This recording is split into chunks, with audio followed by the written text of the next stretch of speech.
Right, I wanted to make this a little bit less of an issue-specific talk and a talk more generally about where I think the culture is headed and why it's headed that way.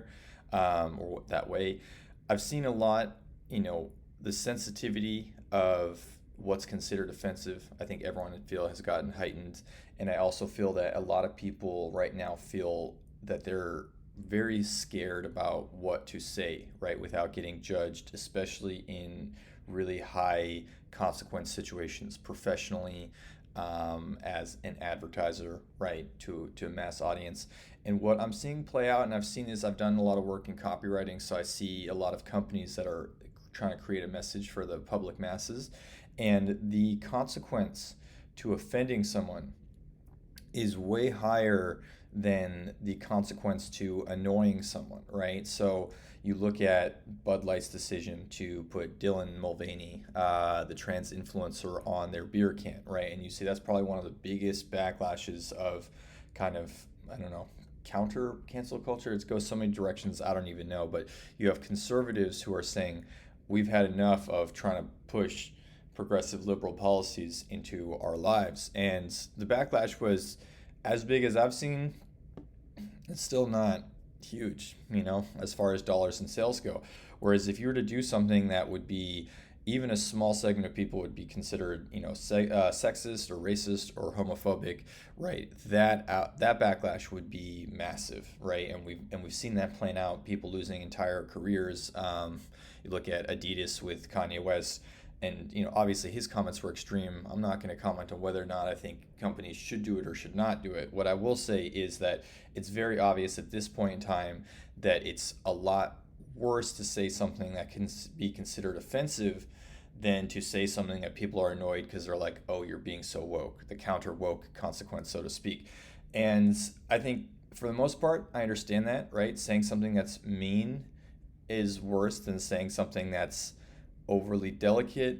The problem I have with it is right now, I think the sphere of language has gotten a little bit past what's logical and a little bit past what's even helpful or beneficial to a specific group, right? So we'll take it at one extreme. Avoiding overtly racist statements and is tremendous, right? We should live in a culture where no one feels that that's something you can say publicly without some sort of consequence. Because people argue Second Amendment, it's still legal to say things that are hateful, but we have a capitalist society where we can say you're not going to make money if you're hateful. I totally support that, but then you have situations and it's like, well, what is the line of what we are supposed to toe to make sure that we're not offending people? And I think there's definitely a segment of hyper progressive people that push boundaries on language just to be the most progressive with language. I think the place I see this the most is homeless versus unhoused, right? Those words mean fundamentally the same thing. There are still many homeless shelters that call themselves homeless shelters. All the statistics around homelessness refer to it as homelessness. And calling someone unhoused or homeless, I don't think you change the suffix versus prefix. Someone who is homeless or unhoused, I don't think is particularly caring about what the language is. I think they're caring about, can I get food and shelter? And I think that it's one of these proxy arguments where people who are saying I'm using the word unhoused, it's a marker to say that I'm someone who is sympathetic to people in this situation. I view them as more human somehow by using this term. And to me, it's a little bit frustrating. I've done a lot of work with homeless shelters, not as much as some of my other friends for sure, but it's not an issue I don't care about. But I find this constant need to cater language to represent our values and what kind of people we are and how we view others, I find to be very detrimental to the use of language overall. I think it's gotten very confusing and it's losing sight of the actual issue itself. And so I think, and at the same time, it devalues the meaning of seriously trying to change language in ways that's necessary for progress, right? I think you see that primarily with black people trying to make sure that the words used to describe their identity is accurate and meaningful. I think that was kind of the original place where we had seen language shift, right? Was in the 60s, throughout the civil rights movement. You had colored people transition to Afro-American, then African-American, and then black, right? And it was a progression I felt that when I learned about, I was surprised how much it made sense to me. Because I have to be honest, when I first heard it, I had the same initial thought, which is, what's the point of all this? It's the same people. What makes these words, offensive or not offensive? And I realized that for black people, the search for identity in a country where they've never been accepted was a really difficult one, right? They were really trying to say, well, who are we as a people? Because we don't have a country that we hail from. Our ancestors were slaves. We no longer have a direct connection to Africa that we can recollect, but we live in a country where we don't feel we're accepted as full citizens, and they weren't. And I think many people argue they still aren't, but legally they definitely weren't, at least up until 40, 50 years ago. And so that search for identity meant a development of language that was necessary to carve out that identity. I understand that. I think that it's a very noble cause, and I think a lot of things have progressed in similar manners.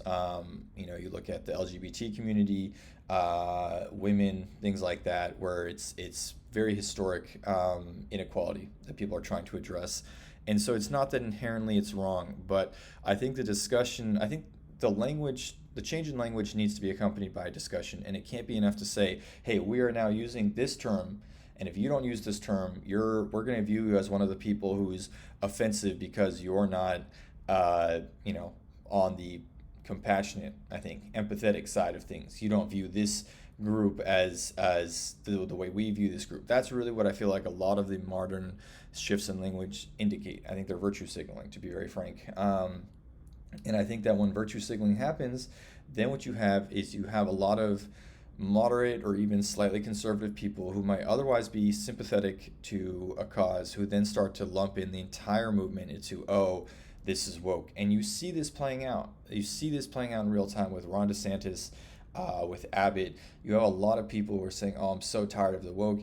And when you talk to these people on an individual level, I've always been surprised at people who I think are very vitriolic from the right, and it's also on the left, but again, I'm in New York City, I'm from Boston, so I tend to interface with a lot of liberal people more than conservative people. But when I meet the conservative people, a lot of them are very friendly people. A lot of them are really not as hateful as the people they support would make me feel that they are, because I think people like Trump, people like DeSantis literally make a platform on being, I don't want to say discriminatory, but certainly they're not kind people. They're not a platform that is centered around trying to give space for people to feel heard and safe. That's not really their MO. And so I tend to feel that people that support them, that must be their philosophy as well, and a lot of them it is, let's be honest. But I think there's a lot of people also who are just saying all of this woke stuff is gotten ridiculous, and personally I think some of the woke stuff has gotten ridiculous. Woke being a super broad term, you can choose whether or not you think it's meaningful anymore, but as a general concept, the idea of hyper progressive culture being described as woke, I think some of it has gotten way past substance into a realm of just trying to out liberal the next person. I think because progressive by nature, you think about the words progressive, the word conservative, when we use those to define social values, progressive means you are trying to move forward, right? And so people who want to take pride in progressive a lot of times feel that they have to be more progressive than the next person, and so they continuously are searching, what's the next cause, what's the next language that I can really do to demonstrate that I am progressive. And I see this in so many places, and a lot of times I don't see the substance following it. I think a lot of it's ego based. I think a lot of it's laziness. It's easier to feel good about yourself if you use the right word than it is to actually investigate policy that could help these people. That could be to research places to volunteer. A lot of people I see that are super adamant with their language don't really do a whole lot, and that's a different issue, because you could be someone. I know a lot of people that are very, very cognizant of their language and also are very, very active in volunteering policy debate.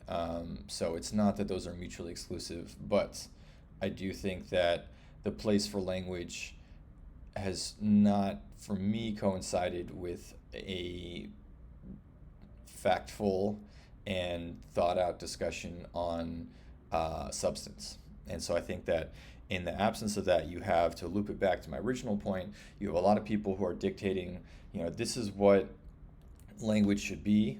And if you don't use it, you're being offensive. And then what happens is that small group of people can create a huge noise online. And if advertisers, if public figures don't toe that line, all of a sudden there's a huge backlash, right? And so they have outsized power in trying to kind of dominate the conversation on what language is being used. And I think you're seeing that play out, and I think you're seeing the backlash from that play out. So again, as always, would love to hear your thoughts. These are just, my opinions. I certainly think that I consider the different sides, but you're only as good as the discussions you have. So please comment, DM. I love to have these conversations.